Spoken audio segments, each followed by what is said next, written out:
Let's consider problem number 2. Compute the yield moment capacity. So yung tinatawag natin dito is yung MP. So for the value of your MP, that is only equal to Fy multiplied by Z. So sorry, yung hinahanap pala natin is yield moment. So this is My. So para makuha natin, multiply lang natin sa section modulus. Sa plastic moment capacity naman, that is MP is equals to Fy multiplied by the plastic section modulus. And dito naman, for the shape factor, that is equal to Z all over S. So for this, meron tayong unsymmetrical beam. So yung ano natin, that is 200 by 20 and 50 by 116. So yung first step natin dito is to locate for your elastic neutral axis. So for this example, para makuha natin yung elastic neutral axis natin, or the ENA, gagawin lang natin dyan is kunin natin yung value ng Y natin, or the centroid. So sabihin natin na yung Y natin, yung magiging reference natin is from the bottom. So, ito yung magsisilbing reference natin. So, for this one, kunin natin yung Y. So, Y is equals to yung area muna natin sa baba muna. So, we have 50 multiplied by 160 multiplied by yung Y1 natin, which is equal to 160 over 2, that is 80. Plus yung nasa taas natin na 200 by 20 by, so meron tayo dito 160 plus 10, so that is, so this is equal to 40 pala to. So 160 plus 20, so we have 180. So this is 40 pala. Divided by yung total area natin. So yung value ng Y bar natin, that is equal to 130 mm from the bottom. So for this example, so yung neutral axis natin, it is located at 130 mm from the bottom. So assuming na nandito yung value ng elastic neutral axis natin. So this is yung elastic neutral axis. So for this one, that is Y bar. So 130 mm. Yung distance niya, that is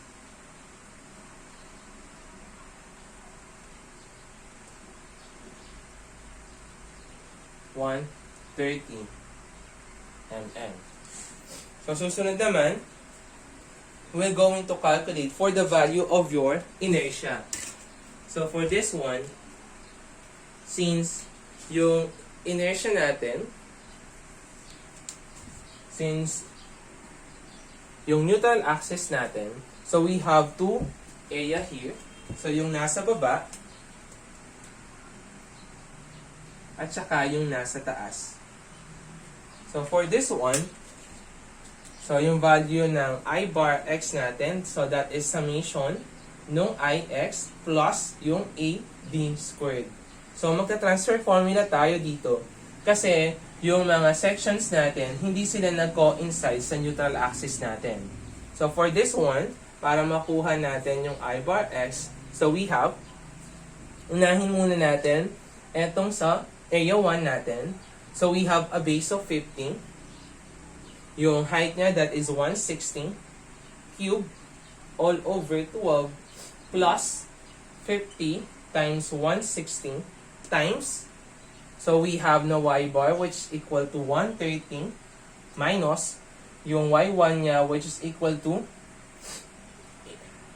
80 plus yung susunod natin.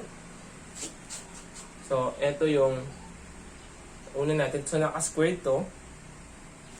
So, yung susunod, which is equal to 200 by 40 cube over 12 plus 200 by 40 multiplied by 130 minus etong 180 squared. So the value of your I bar x is now equal to 58.13 times 10 raised to 6 millimeter to the fourth. So for this one, no, susunod naman na isosolve natin is the value of your plastic neutral axis. So, let's assume muna, no, kailangan yung mga areas natin, no, for this one, kailangan mapagpantay natin. So, for this one, so, assume PNA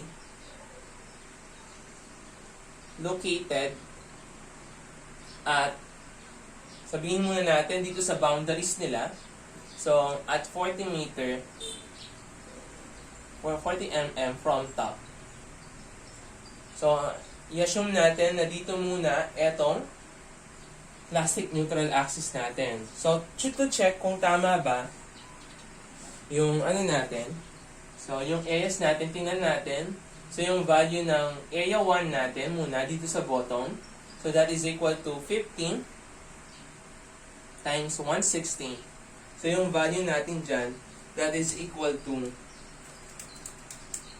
8,000.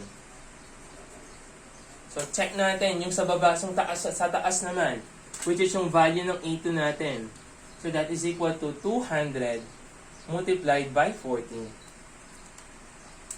That is equal to 8,000. So, meaning to say, since parehas yung value ng A1 natin and the value of your A2, meaning to say, yung plastic neutral axis natin, it is located naman dito sa boundary ng dalawang section natin. So, nandirito yung value ng plastic neutral axis. So, for that one, since alam na natin yung location ng plastic neutral axis, masasolve na natin yung mga given, yung mga hinahanap sa problem natin. So, hanapin muna natin yung value ng Z. So since meron pa na tayong Ix, so yung S muna. So, we have yung I over C. So, 58.13 times 10 raised to 6 millimeter to the fourth all over the value of your C. So, ang tanong dito, ano yung i-adapt natin value ng C natin? Kasi we have 2C.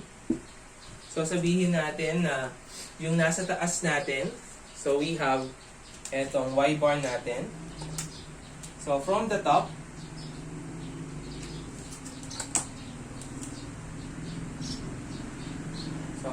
meron tayong C sub T. Sabihin na lang natin C sub T.